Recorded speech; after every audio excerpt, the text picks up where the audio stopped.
Today, we're going to do my Should You Read for A Chorus of Dragons, and I've already tried to record this once, and all I seem to be able to do is gush. And I try not to make these super gushing videos.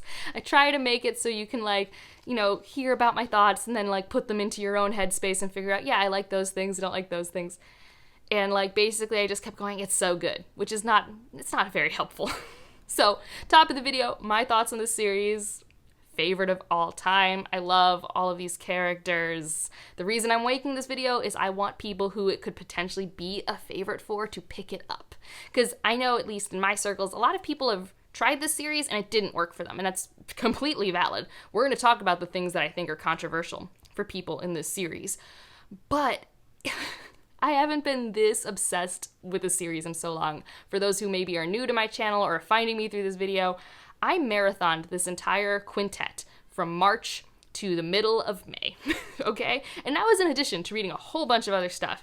And this series got me through some rough times in my year. I had a really stressful March, equally chaotic April, so it really helped me to have this wonderful escape, and it hit a lot of my buzzwords and tropes. And it definitely, though, is not for everyone, which is why I make this series. One of my first ones in this series of videos is for the Stormlight Archives, my favorite ongoing fantasy series, so maybe that would also help you figure it out, because as I was making my notes, I realized this is just kind of like a less epic version of the Stormlight Archives, which doesn't mean it's not epic. I mean, Stormlight Archives is, currently at, 5,000 pages? So it's just a different scope. But I think that's also a good, angle to approach it from. And in that video, I'm very, here are things that might work or not work. And that's how I'm going to try to approach this video to hopefully get this book into the right people's hands. So we're going to start with the thing that I think made it really fun for me, but I can see why it makes it not fun for other people, and that is the narrative framing of the series as a whole. Each book in this series, and there are 5, is a book within the world of A Chorus of Dragons itself, and they are written by in-world characters as basically logs of what just happened for a major event on this kind of trajectory of we are figuring out this problem. And I'm being vague about the problem because, if I'm being honest, maybe it's written on the dust jacket, I'm not sure. I didn't know what the problem was. I didn't know what we were trying to solve or go towards or what our heroes had to figure out. It's a fantasy book. I kind of figured I'd be told eventually if it was important, and I was. And at the same time, my main character didn't really know what was going on either, so discovering with him was really fun, so I'm going to leave it at that. But because these are in-world books written by in-world, essentially very nerdy academic characters, there are very snarky, informative footnotes. And I do know that some people are very no, I hate footnotes, don't give me those. I will say that with the audiobook, it actually works out really well because there are different narrators for different characters. It's not quite full cast, but it works really well. And normally the footnotes are a different narrator, so it kind of blends really well. And it didn't bother me while I was reading it, but I'm pretty neutral on footnotes. I don't have a strong aversion, and I don't have a strong ooh, footnotes? Give it to me. I'm pretty much whatever.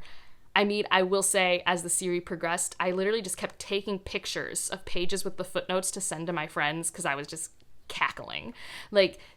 There were just moments where I was just dying because of these footnotes, and part of that was learning about those in-world characters and just being that is such a funny thing that you just said. But also just some things were just, the delivery worked for me. And maybe that's another thing. Humor is very subjective. I laughed a lot while reading this series, and I wouldn't say it's a comedy. It's just that a lot of the things characters did, I was just that was funny. So, not only are these in-world books with footnotes, for some of the books, I would say 3 of them more than 2. So the 1st, 2nd, and 4th have pretty unique framing devices. I would say Memory of Souls and Discord of Gods are more your standard multi-point of view fantasy books where you have multiple perspectives, and each chapter you're just looking at somebody else's. Nothing too special there. But the 1st, 2nd, and 4th have kind of convoluted framing devices that maybe aren't necessary, but they're there, and I think that can affect people different ways. So in the first book, we have Talon and Kieran in a prison. And Talon's I'm bored. Kieran, tell me your story. And he starts telling his story while talking into this rock that's recording it. This is page 1 of the book. And then Talon goes, no, you didn't start the story early enough. I'm going to start way back in the past. And you kind of alternate between 2 backstories of Kieran from 2 different starting points. So basically, we have Kieran telling his story here, And then Talon's like, actually, I want to start your story here. And so throughout the book, you're going back and forth with these two until they converge at the end of the story, and you're caught up to present day, and you continue with the results. That seems to not work for a lot of people. And also, sometimes really epic things happen. Like, you don't always have to wait very long in this series for, like, awesome things to happen.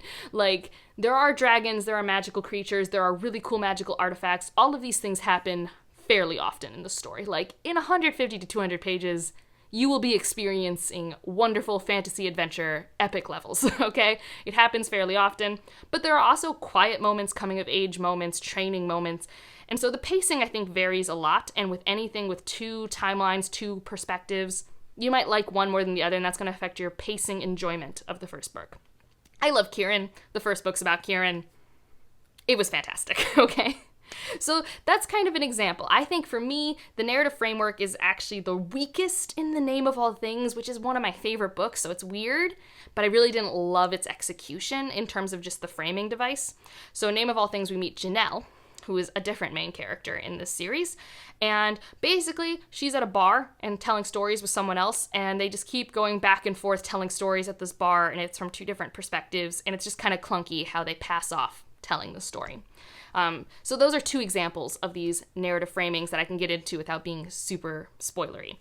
And that seems to make or break people's experience. The writing style itself, I think, is just a serviceably clean writing style. I don't remember it being particularly flowery. I thought the humor and dialogue worked fantastically for me, but that always varies from reader to reader, which is why, like I said, I like the Stormlight Archives. So typically, I don't mind dialogue similar to Sanderson's dialogue, but I know that can be grating for people. I don't know if this would be similar to that. Some of these characters did feel like over-the-top epic characters I would like watch in an animated show or something like that, and maybe that's fine with me. I don't know. They were all disasters, and like, yeah, let's pivot into the characters, because I love the characters. And I do think my love of the characters is why I love this series. So if you read the first couple books and you're like, the characters aren't doing anything for me, fair. You can probably safely stop the series. I actually don't know. Like, I mean, a lot of cool things happen, but I'm so blinded by my love of these characters that I cannot even contextualize what reading this series would be like if I didn't love them, if that makes sense. And so they're all disasters. They all have their own baggage they bring to the table. So if you like fantasy series that explore people's baggage, similar to the Stormlight Archive, you might like that. I really enjoyed a lot of the conversations on gender identity, body image, sexual orientation, discovery. It's a very inclusive series, and I love them all. I want a which character are you quiz. I want to make a book tag about these characters. I think about these characters a lot, and for how many characters we get by the end of the series, I know each of them. They are all distinct personalities, even some of them that only get a couple chapter perspectives, because that's a different thing that also happens in this series that will be a pro or a negative. And honestly, for me, I'm more neutral to it, but it's a little bit of a negative, but not really, because I've come around on it. But you start off the series with kind of your main cast of characters. You have your chosen one. We have a thing to do. Fantasy tropes, right? And there's this slight subversion, though, where the author doesn't necessarily want to show a story where the chosen one has to accomplish something all on their own. And so suddenly, by the end of the series, we have a large cast of POVs that we are following, and that kind of really ramps up, sort of in Memories of Soul, very much so in the fourth book, House of Always, and continues on through the end of the book. You still have your main cast, but you have a lot of strong supporting characters. And it kind of felt like an Avengers Endgame situation, where it's just like, there are so many people, you cannot focus on anyone for very long. And so you have spent all of this time in the first 3 books with our main cast, really building them up. And because we are focusing more so on the plot and the thing we're working on near the end, you don't get to have as many of those quiet moments, as many of those developments, which is fine. But I just kind of want to say that up front, because it was definitely something that I was just like, but I really want to spend time with Kieran. Okay, because Kieran's like the main character, essentially, of the series. So that's something I want to bring up. But I honestly think it's to the series' strength. I think that how she's able to balance all of these point of views and make them still be distinct and make you fall in love with all of them. Because like I said, by the end of the series, I cared so much about all of these characters. I didn't have strong visuals because I don't have that, but I had just like strong emotions for each perspective and their personalities. And part of that might have been the audiobook acting, and people were really good at that. I also cannot separate my physical reading experience from listening to the audiobook because I did both at the same time. So how much of this was also just amazing narrative acting, I'm unsure. But for me, by the end of the series, I basically had the closest I've ever had to a movie in my mind experience with these characters because they were so vibrant to me. So yeah, I love them, and I cannot imagine if this series is any fun if you don't love this cast of characters. Oh, I also really hate one particular character. Not as much as I hate characters in like Robin Hobb books, but like, oof, every time they enter the chat. That's what I would say. Like when I was reading the series, I would be like either texting my friend Judith, who had been reading them with me, or I was in my own Discord, because we have Discords for each of these books, which are still open if you want to chat with us about them. But I would just be like, X has entered the chat when they like came in. I don't know. I'm pretty lame. It's just is who I am. But anyways, the characters. And this kind of lends itself, though, let's get into world building, because I think part of why all these characters are so distinct is that the cultural world building, for how short this series actually is, for how big the world is, like I know, it's 500-page books, that's actually pretty long, but this world is huge, and with a huge history and lore, God walking among men, God kings, God queens, dragons, different dimensions. Like, this fantasy series has so many things. Like, it's basically just like really blown up Dungeons and Dragons, you know, like, I mean, I haven't played or read the Dungeons & Dragons books, but, like, when I think of something that's in this book, it's like, oh, yeah, I bet I could make a campaign with XYZ in it. Like, it felt like a really well-fleshed-out Dungeons & Dragons campaign. Except I was having a bunch of fun. I'm not very good at playing Dungeons & Dragons. Whenever I play Dungeons & Dragons, I always end up being the mom, no matter how chaotic I try to make my character being. I just can't let my party stumble. It's just, it's a struggle. Anyways, I digress. But this world has different regions with different climates, different foliage, different effects from past events that are really interesting, how it affects the landscape and the cultures. The cultures, oh my goodness. You spend the whole second book in a different country from the first book, and it shows the landscape, how people interact with each other. Like, I could spend so many more books in this world. I kid you not. I could take a whole other series in Jorat. For sure. I don't think I need to be in Yor that much. Yor is a very cold place. I'm like, I'm okay. But, like, there's just so much here. And although this series does wrap up its goal, there is catharsis, there's a satisfying ending to the issue that is introduced, things are not clean. Like, the world is still a mess. We could look at that mess from different people, different places, because, yes, I love the characters, but this world was so fun. And like I mentioned, there are monsters. There is big magic stuff, huge emphasis on important artifacts, and just how powerful magic can be. And I love when authors are like, I'm not afraid to make my magic super powerful. Because I think that means sometimes you could then maybe solve everything with magic, and in some ways you sort of can, but in other ways it's like, no, just everything's overpowered and we're still screwed. Like, I don't know, I just thought it was balanced really well, and I really love just how it was always used, because it's definitely one of those things where it's inspired by scientific ideals at time. Like, there's actually a tiny bit of sci-fi in this series. Not really, it's still primarily a high epic fantasy series.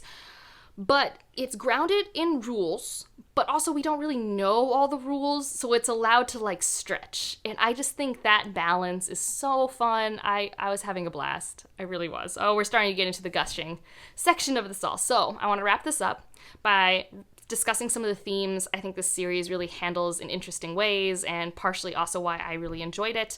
We have, for sure, the theme of generational trauma. Yeah, families are a big deal in this, and I don't want to get into it because it's spoiler territory, but woof. Family trees are a lot. If the family tree in the book's ever at the back of the book, don't look at it till you finish the book, by the way, because sometimes they're spoilers. If it's at the front, you're okay. If it's at the back, I would wait. I would hold off, if that makes sense. Oh, but like, yeah, that's a big thing. There's also big conversations around what does it mean to do something for the greater good? What sacrifices are worth making? I've already mentioned gender identity is a big one in this. Body autonomy, huge one. What does it mean to be human? Like, a lot of these are themes I love reading about. I normally read about them in a sci-fi space. So let's see, do I have any other ones? Oh, colonialism and power. What does it mean when there's power changes? What are different hierarchy structures that work and how they work and who does it work for?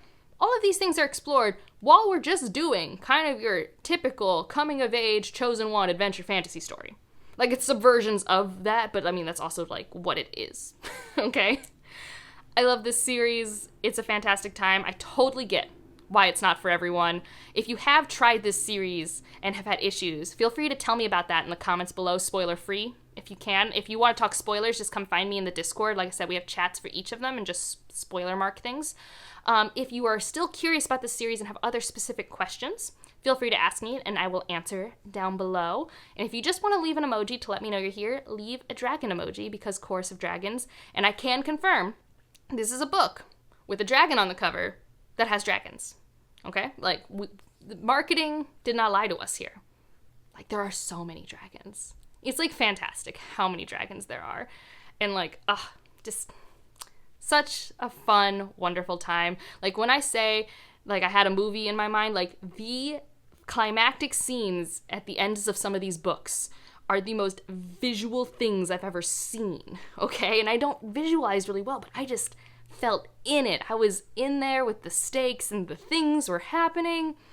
The ends of most of these books are very stressful. I would definitely always have the next one on hand in case you need to continue sooner rather than later, because this was such a fun one to marathon out. And also, though, if you can't marathon them out, each book always has a synopsis of the previous book. This outro got away from me, so like if you liked it, subscribe if you want to, and I'll see you in the next one. Bye.